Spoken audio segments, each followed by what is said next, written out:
Welcome back. It's fisticuffs.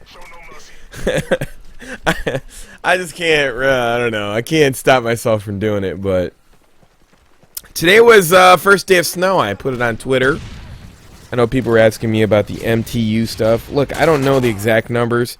You can start out at 1400 or 1450 or whatever, 1350, and work your way around it and figure it out. I mean, it's something you have to tweak on your own. I don't know what everybody's connections are out there to make a viable prediction. But anyways, I want to get to this gameplay. And you'll notice how I throw the smoke and set up the tags. And people are like, hey, you don't go after the tags.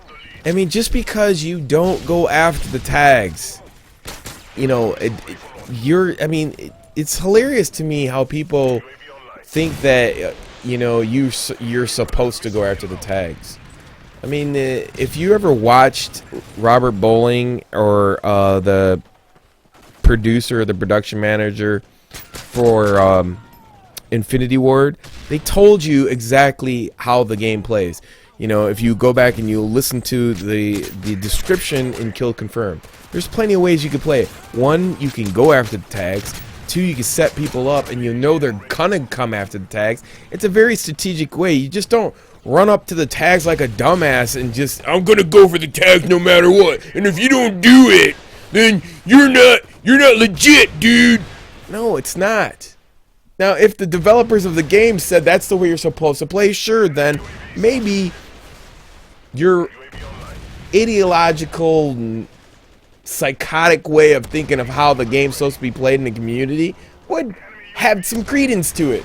But it doesn't. I'm playing exactly how the developers said you could play the game. And how I want to play the game. I paid my money. I'll play it the way I want to play it. Now, that's the way it is. So, now that you're here, let's talk about some stuff that can help you, and I said this in some other video, that can help you in your gameplay. They can actually... Now, here's the thing. There's a lot of guys on YouTube that are just critics, that are people who, you know, come by Call of Duty and they play it a couple times and they're done. Now, I play this game, you know, I play this game for a living. I play this game because I love this game. I play this game like I play every game. When I find a game I love it, I'll play the hell out of it. I'm going to give you stuff that's actually going to work for you. Now, what I'm starting to notice that's in this game. Now, they did, before I go off in too many tangents and you guys can't follow me, I know I do this a lot, but I want to talk about the first thing. The first thing is that Robert Bowling on his Twitter said they're going to be fixing the lag compensation. They're going to be, you know, fixing the weapons. They're going to fix the glitch shit, the cheating. They said they're going to fix all that. Okay? So let's just hope that's going to get done. Now, let's talk about... I don't even know what happened here right here. Look at that shit. Ran into something. Blew up. But let's just talk about... My information is based on daily real-time gameplay. And I pass it on to you. Unlike other YouTube commentators that are critics and whatever else that they are, that just for some reason makes zero sense to me when I watch them, I'm going to give you some information that's going to help change your game. For one, all the information that I give you is based off of ground war gameplay. Here's one of the things that I want to give you that I've noticed. These are the things that you learn, like after you play the games over and over again, you start to get into these tendencies and you start to realize things.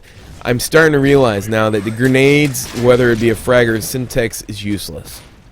So you might want to switch to something that's more useful to you, maybe that will get you a kill, like a C4 or a knife. The second most important thing that I want to tell you to do is change to smoke, especially if you game like me. Look at that! Oh my goodness! I think I got 2 multi-kills in this game and 3 three pieces. I got like a 6-piece too with the AC-130. Oh, I ripped the anus out in this game. But what I want to tell you, it's that smoke. If you're a rusher in ground war like me, smoke is the most important. Thing in the game, because what it does is, here's the tip that I'm going to give you, that there's nobody else that can tell you this. And the reason why they can't tell you this is because they don't have as many kills as I have, or play as much as I play every single day to know what I know. This is why you'll never ever get this information from anybody else. But this is a valuable tip for you. That is, once you learn the paths and the way that people set up their camps, their lines of sight of camping, and you know, where they're going to be at, it's important to use smoke, because smoke will stop them. They'll do two things: stop them in their tracks, and you can get from point A to B and flank them, and they'll still be stuck there. They're waiting for the smoke to dissipate. And the smoke's been the best it's ever been since Call of Duty 4. Very imperative. This is information you won't get anywhere else. And the smoke will also, you know, do two things. You know, like I said, smoke is very dangerous. You can use it to bait people into the smoke, and see, a lot of people, they'll just run right into the smoke, or they'll just stay put. Smoke will freeze them. And here's the best tip out of all of this, which I think is a big mistake. Well, I think it's great. I think maybe it's an improvement from Modern Warfare 2. Some people may think it's a mistake, but here's the thing. In Call of Duty Modern Warfare 2, cold-blooded and smoke, you could still see through the smoke. And you had to spend a perk on cold-blooded, and you would have to take away stopping power. Whereas in this game, Assassin Pro is the best number 2 perk. 2 triples, 3 triples, and a quad. I mean, no, it was a quad. It was a 6-piece. 6-piece. Oh, 6-piece multi. Oh, it's coming. I think I already hit it. And then the last triple on my way out. But here's the thing. Assassin Pro, if you use smoke and Assassin Pro, you nullify snipers, which you couldn't do in Modern Warfare 2. You throw smoke, you don't lose damage, and then if you throw smoke, and if they're using sensors, it doesn't matter. If you got Assassin Pro, they see the smoke, but they don't see you coming through the smoke. So it gives you complete surprise factor against your enemy. And there's a couple other weapons I think that are overpowered. The MK14, of course, and the Striker. And I don't know if they'll fix them, but those are just my opinions. Maybe I use them too much. And a lot of other things that need to be balanced out. But other than that, those are my important tips of the day. I hope you enjoyed this MK Golden. You see, I changed it up a little bit. I added the red dot. How you like that? 75 and 2 blistering beatings. Because that's what I do. Keeping it real until next time. It's your boy Fist. Peace. Please take time to rate, comment, subscribe. You know this. I'm not hearing about.